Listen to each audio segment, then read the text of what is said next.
डोकीत घातले फुल. शेतात आल्यानंतर काहीतरी पराक्रम केलेच पाहिजेत ना. आणि भाजीला घेतलं एवढं, शेतातली स्वतःची भाजी, कष्टानं पिकवलेली भाजीची चव जरा वेगळी लागते ना.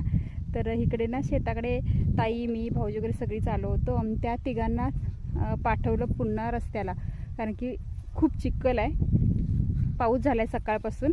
आणि ताई आणि मी आत्ता दोडका, भेंडी, चवळी, फुलं, मिरच्या हे सगळं ना ऐक पिशवी उचलली ना बघा, अशी धरायला लागली. हे सगळं घेऊन मी चालले. आणि ताईच्या हातात शेंगा पण आहेत, मला दाखवू काय? एक मिनिट. हे बघा,